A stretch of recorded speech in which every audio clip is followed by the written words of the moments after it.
Assalamualaikum warahmatullahi wabarakatuh. Perkenalkan, nama saya Aksal Ilhami dengan NIM 18.01.013.019.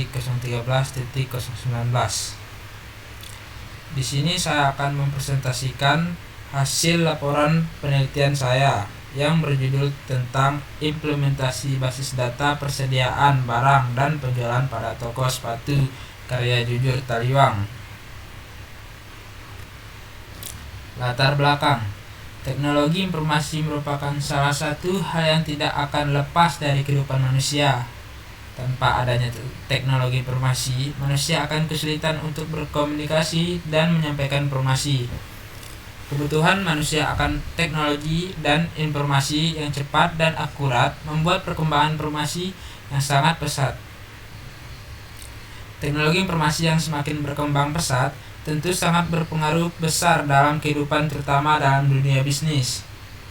Perkembangan teknologi informasi ini dimanfaatkan oleh para pelaku bisnis dalam menjadikan perusahaannya menjadi lebih baik lagi agar siap bersaing dalam dunia bisnis. Pada setiap perusahaan seharusnya sudah mulai melakukan perubahan seperti terkomputerisasi terhadap sistem perusahaannya agar dapat bersaing di zaman yang maju seperti sekarang ini. Adapun permasalahannya adalah bagaimana mengimplementasikan sistem basis data persediaan dan penjualan sepatu karya di toko karya Jujur Taliwang.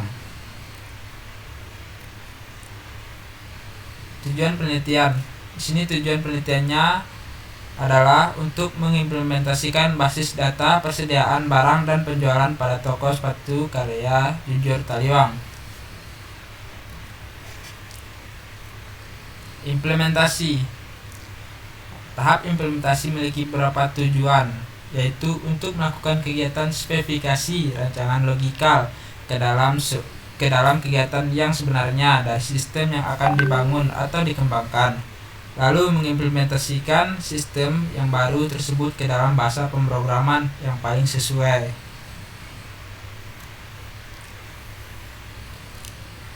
Perancangan atau desain sistem. Perancangan atau desain sistem memiliki tujuan untuk merancang sistem baru yang akan bisa menyelesaikan masalah-masalah yang dihadapi perusahaan yang diperoleh dari pemilihan alternatif sistem yang terbaik. Basis data. Basis data adalah sekumpulan program aplikasi untuk yang bersifat aplikasi umum yang bersifat batch yang mengeksekusi dan memproses data secara umum seperti pencarian, peremajaan, penambahan, dan penghapusan terhadap data.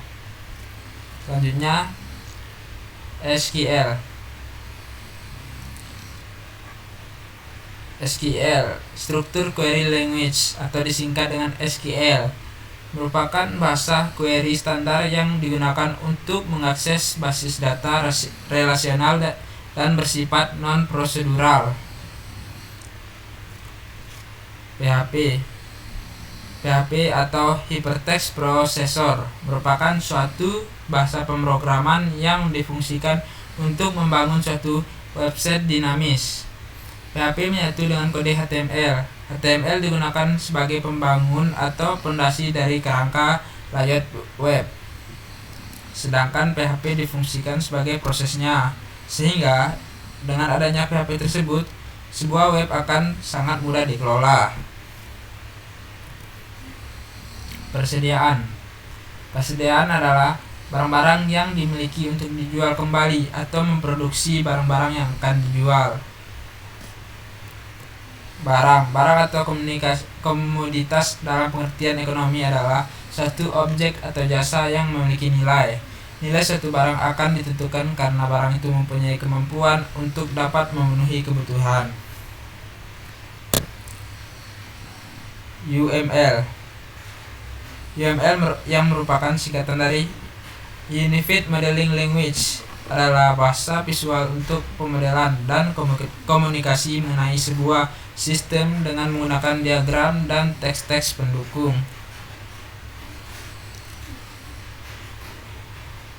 use case diagram. Use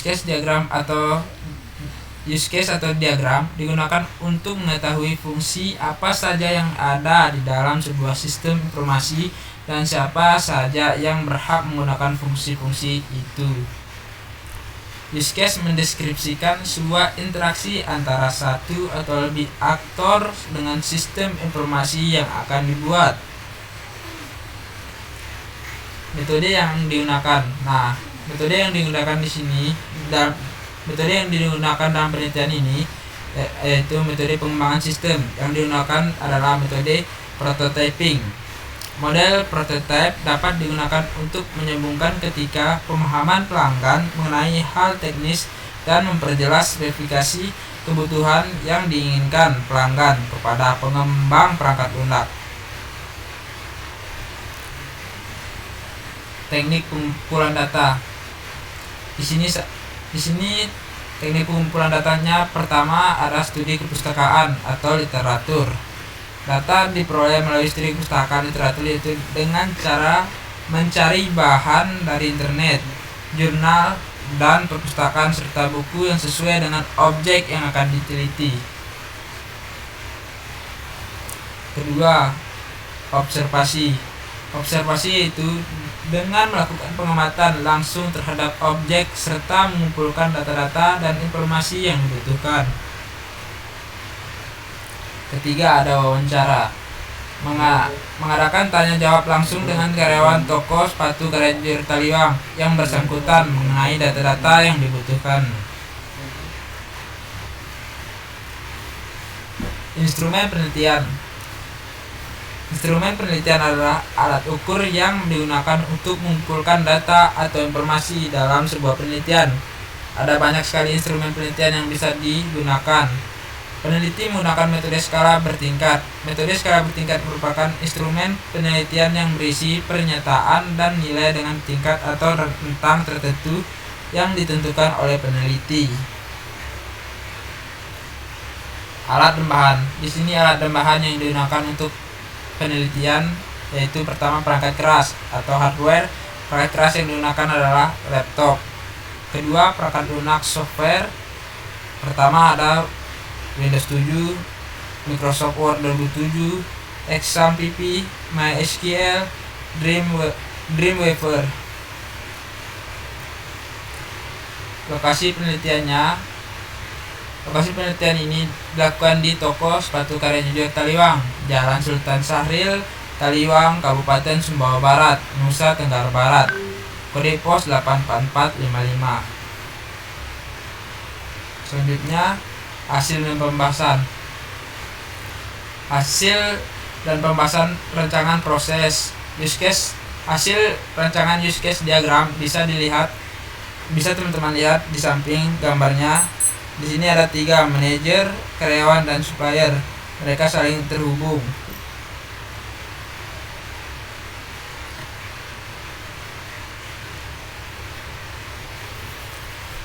Selanjutnya, activity diagram. Activity diagram karyawan.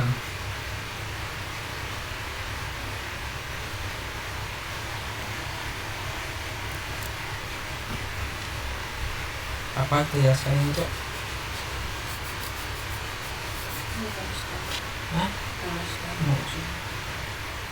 Bisa kayak lanjutin. Sudah dipekat juga.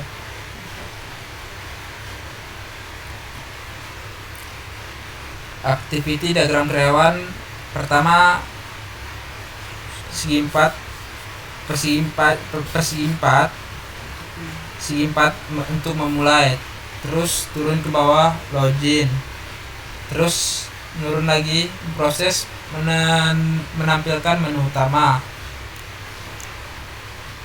Ke bawah, menu proses.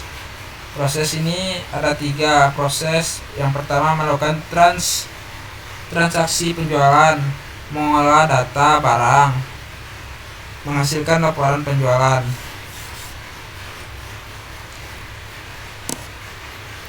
Diagram activity manager. Di sini mulai, lalu login, lalu menampilkan laporan. Setelah itu diproses, terus ada 4 proses di sini. Pertama ada laporan laporan penjualan, kedua laporan persediaan barang, laporan barang masuk, laporan barang keluar atau retur. Activity diagram supplier. Mulai, lalu login, lalu menampilkan laporan, lalu diproses, lalu akan mengeluarkan isi laporan persediaan barang, terus laporan barang masuk, laporan barang keluar atau retur. Kelas diagram. Teman-teman bisa lihat di sini kelas diagramnya seperti gambar.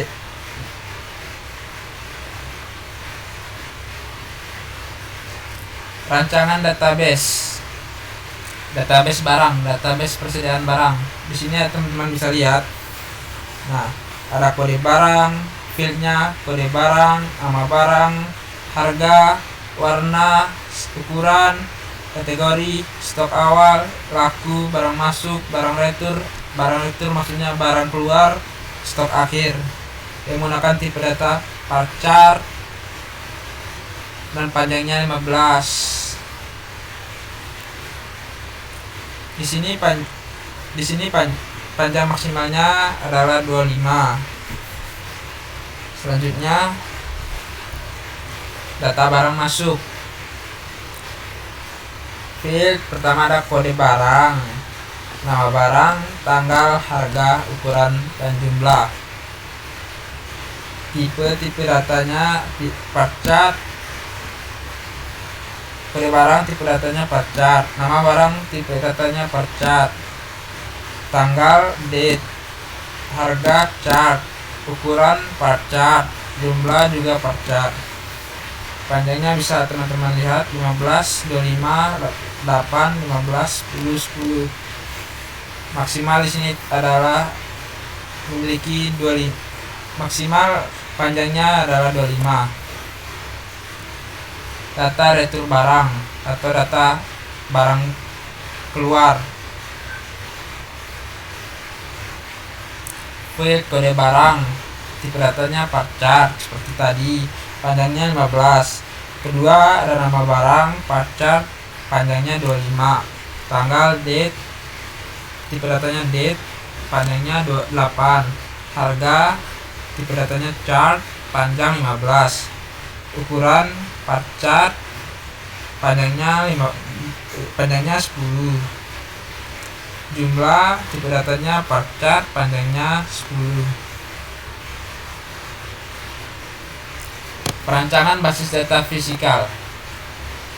Perancangan basis data fisikal merupakan proses untuk mengimplementasikan hasil perancangan ke dalam sistem komputer secara fisik atau pembuatan deskripsi implementasi basis data pada tampilan interaksi antara user dan form-form yang ada. Nah, di bawah ini merupakan tampilan rancangan menu utama di mana karyawan atau pekerja dapat melihat informasi yang ada di toko. Ini tampilan pertamanya. Selanjutnya, kedua rancangan layar login. Form ini merupakan form yang pertama muncul pada saat menjalankan aplikasi dan digunakan sebagai keamanan sistem dari penyalahgunaan hak akses, sehingga keamanan dapat terjamin.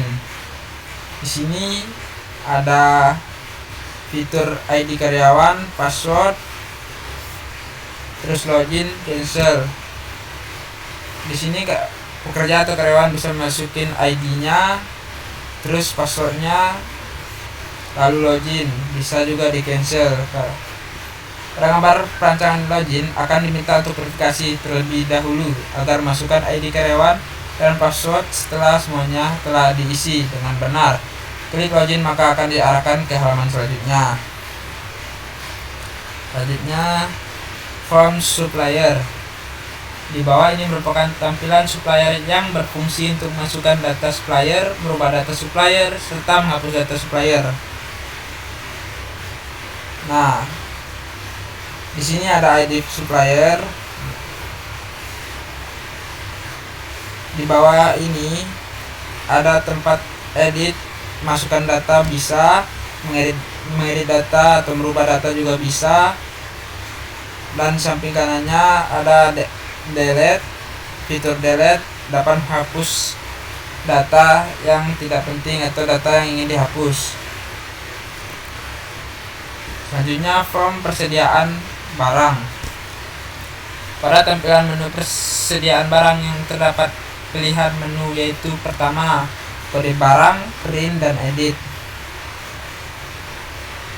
Kode barang, terus print, lalu edit.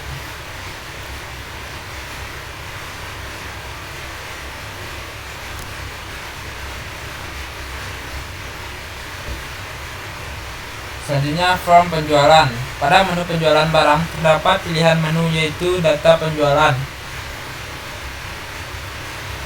print dan edit. Di sini juga ada data penjualan, kode barang, tanggal penjualan. Nah, selanjutnya ada laporan transaksi.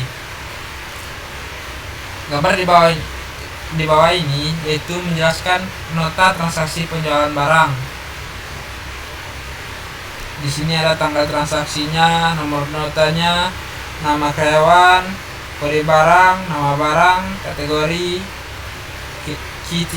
KTY, harga, grand total, diskon, total pembayaran, dan kembali.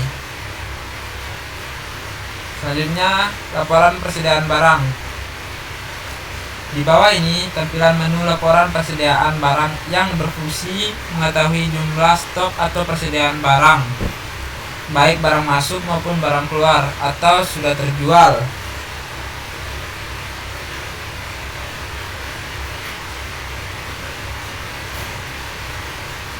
Kesimpulan, penelitian ini membahas tentang implementasi basis data persediaan barang dan penjualan pada toko sepatu Karya Jujur Taliwang. Dengan adanya implementasi basis data persediaan barang dan penjualan pada toko sepatu Karya Jujur Taliwang mampu memberikan kemudahan dalam proses persediaan barang dan proses penjualan karena aplikasi ini memiliki fitur yang mudah dimengerti oleh karyawan dan oleh manajer dan supplier. Mungkin sekian presentasi saya. Apabila ada salah kata mohon maaf. Wabillahi taufiq hidayah. Wassalamualaikum warahmatullahi wabarakatuh.